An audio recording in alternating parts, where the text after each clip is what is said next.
Kumpiyansa ang isang House leader na matatapos sa tamang oras ang pagpasa sa 2026 budget proposal kahit pa may gusot sa deliberasyon sa bicameral conference. Yan ang ulat ni Mela Lesmora.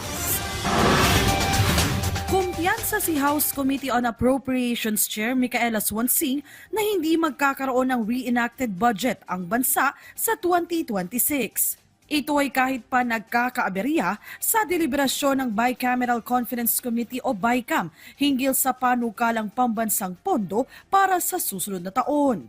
Sabi ni Swansing, magkatuwang ang Kamara at Senado sa pag-aayos ng mga gusot sa budget bill at naniniwala siyang matatapos naman nila ito sa tamang oras. I'm still very confident. I always say that as much as possible.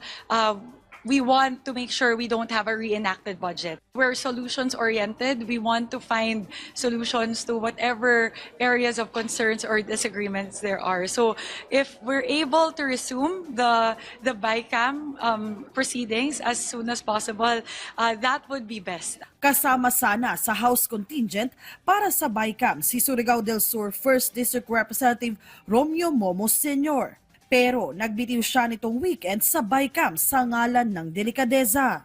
Kamakailan lang, may naghain kasi ng reklamong plunder at graft laban sa kanya sa ombudsman, bagamat una na niyang itinanggi ang mga paratang.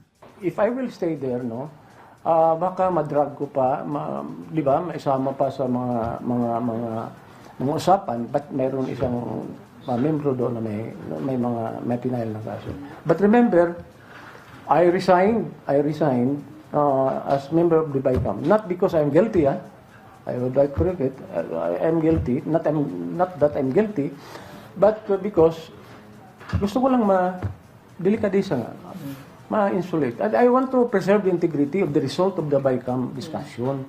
Sa ngayon, hindi pa tiyak kung hanggang kailan ang magiging deliberasyon ng BICAM ukol sa 2026 budget proposal. Basta't paalala ni House Committee on Basic Education and Culture Chair Roman Romulo, bukod sa pagpasa ng panukala, mahalaga rin ang implementasyon nito. Magandang may pondo at malaki yung pondo, pero they also have to make sure na yung implementation is properly done.